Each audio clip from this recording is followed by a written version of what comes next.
So we're continuing on in our Half-Truths Bible study, all church study. And so far we've looked at two different sayings that are pretty pervasive in the Christian life, but still may have some issues when we look at them a little closer. The first week we talked about everything happens for a reason, and kind of discovered why that might be a little bit off. And then last week we talked about the saying, God helps those who help themselves. We looked at why the role of grace may show that one also, too, may be a little off. This week, we're looking at another saying. One that I think is even more pervasive than the other two. And I'll never forget the first time I heard it. I was in middle school, and at a lock-in at our church. And it was late at night, and several of us were in the sanctuary at the church. It was completely dark. There was no light at all, except for the blue light shining from behind the cross in front of the sanctuary. We were all quiet, and we were all sitting around on the floor. We were talking about our lives and what was going on. And one of my friends, Daniel, talked about how their grandpa had recently passed away and how they were struggling so much with losing their grandfather. The fact of the matter is, we were all so young, we really didn't know what to say to Daniel. We could tell that he was really, really shaken up. So after he told us about this, we all just kind of fell silent for a while. Nobody really knew what to say. Then one of the guys in our group piped up. He said, "You know, my mom told me something that really helps me. And I think it's important to remember, God will never give you more than you can handle." And we got really quiet. And I remember back then, after we heard that, I remember nodding my head. Yes, it sounded so perfect. Of course, God loves us. That's the explanation behind all of this. God would never put us through more than we can handle. What kind of God would let us go through trials that are beyond our comprehension or beyond our ability? Instead, what we go through, what we can handle, we can handle it. Because God cares for us. And God wouldn't dare lead us into something beyond our capability. And I remember hearing this from my friend and thinking, yes. Feeling a very warm sense of peace and understanding that flowed through. And I just remember feeling very happy about hearing this.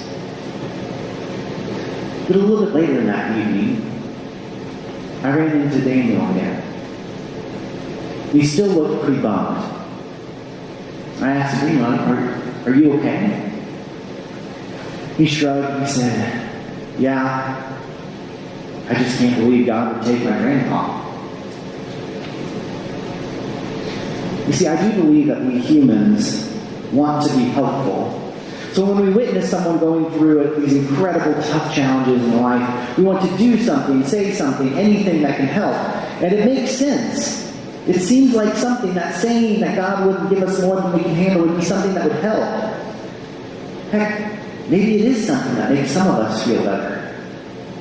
You might have said this. You might believe this.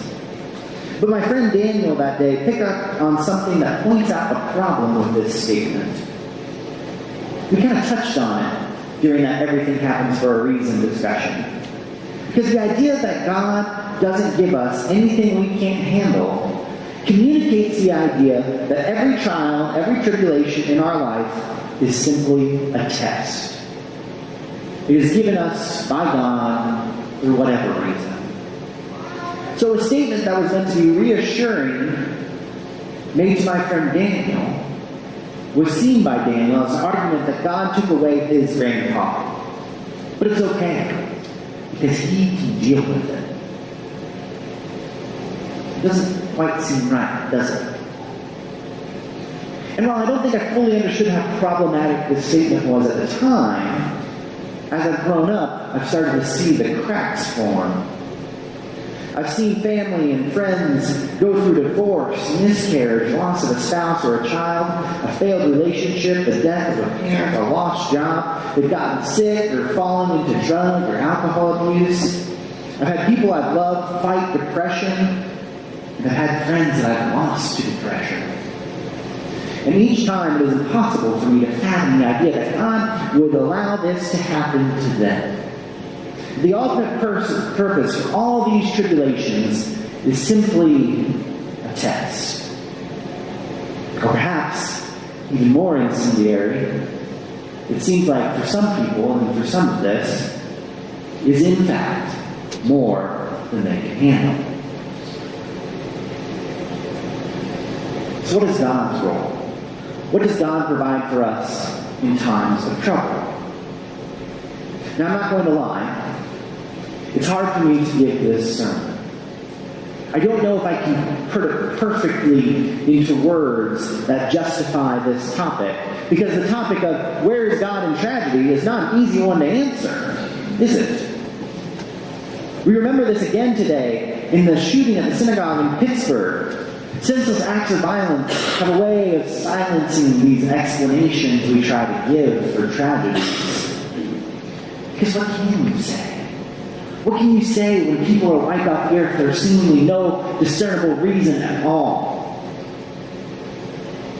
You find the loss of life can cut the tongues out of even the most eloquent speakers. So I thank God in those situations that we have the Holy Scriptures. And most specifically, the pen of the poets that wrote the Psalms. Because these psalms, these songs, these poems, these lyrics that we find in the middle of our Bible can often stop and fill the cracks of where words fail. Psalms gives us a language for the human experience that we can't always quite articulate. So I thank God for Psalms 46. God is our refuge and strength, a very present help in trouble. See, God does not harm. God does not test. God does not give us a reason to lament. God helps. Therefore we will not fear, though the earth should change, though the mountains shake in the heart of the sea, though its waters roar and foam, though the mountains tremble with its tumult. See, here's the truth. The earth changes around us. It shifts and it moves and it falls out from under us. Mountains do in fact shake. The most seemingly immovable objects in our lives do, in times, move. We think we have everything figured out. But then we're hit with disorientation. But isn't that at the heart of what the traumas of life are? Isn't that happens when we suffer? There was once a wise pastor who compared the nature of suffering as disorientation. We think life is going one way, but instead it hands us something we didn't expect, something we didn't plan for. This pastor talked of suffering as if we were all to get together and decide we were going to go to the opera.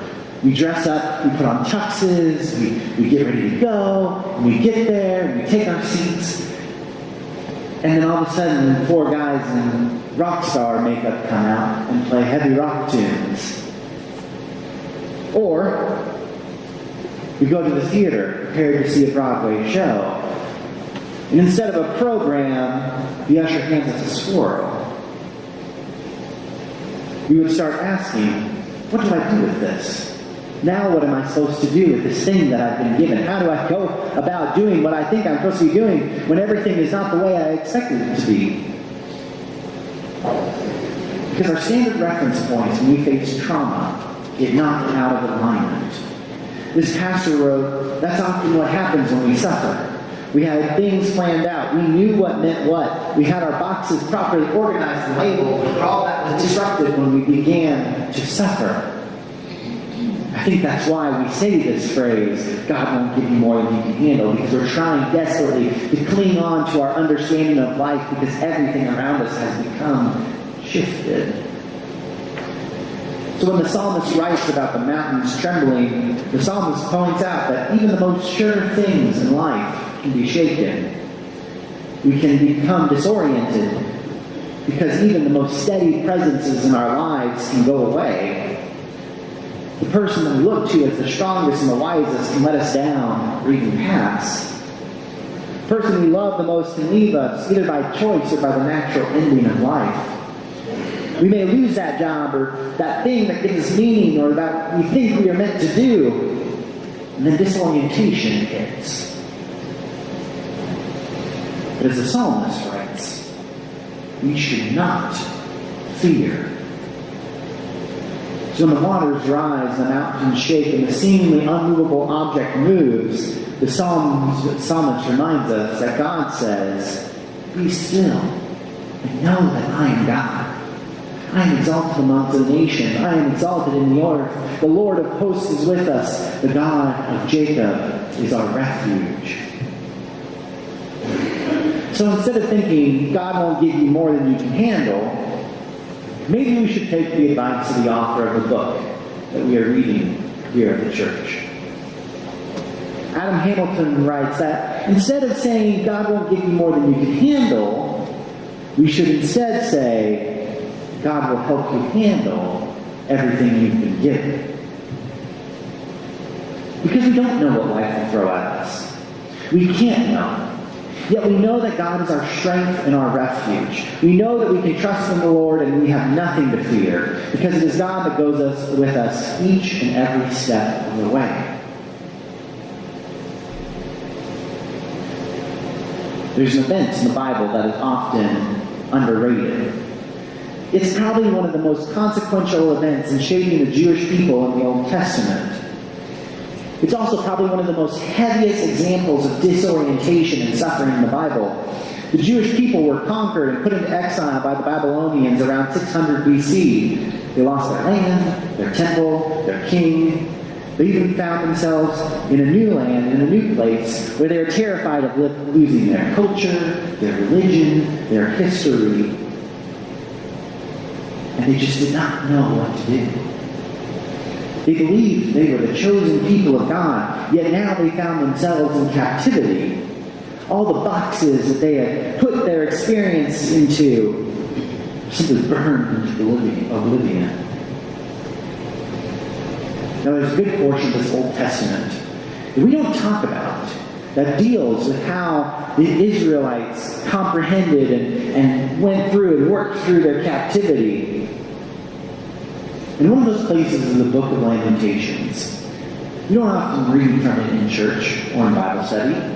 It's hard to imagine a book called Lamentations, why we would avoid that one. But this entire poem, the entire book is a whole poem dedicated to crying out to God, lamenting at the condition of those in captivity. The poet cries out to God, cursing their enemies, bemoaning their situation, and even expressing an almost insatiable anger with God. But then, right in the middle of this entire book, one section, a few verses,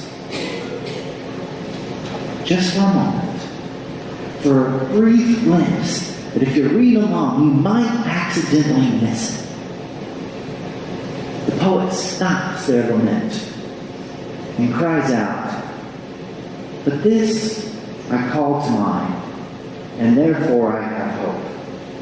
The steadfast love of the Lord never ceases. His mercies never come to an end. They are new every morning. Great is thy faithfulness. The Lord is my portion, says my soul. Therefore I will hope in him."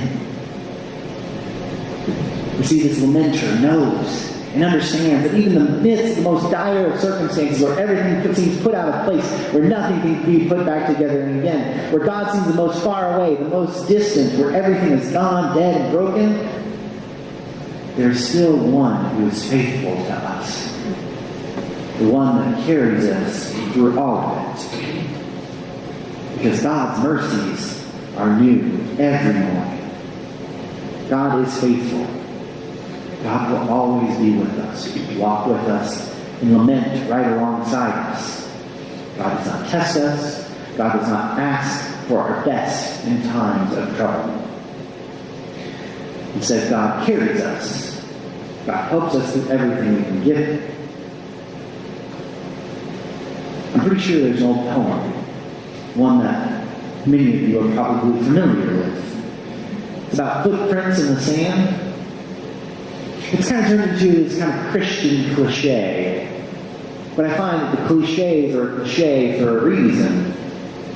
Two sets of footprints on the beach where we walk side by side with Jesus. Then we see one set of footprints, and the poet asks, Lord, you said once I decided to follow you, you'd walk with me all the way. But I noticed during the saddest and most troublesome times of my life, there's only one set of footprints. I don't understand why, when I needed you the most, that you would leave me. And the Lord whispered, my precious child, I love you and will never leave you. Never, ever during your trials and testings. When you saw only one set of footprints, it was then that I carried you. And that is the truth. That when the mountains tremble, we are carried by God.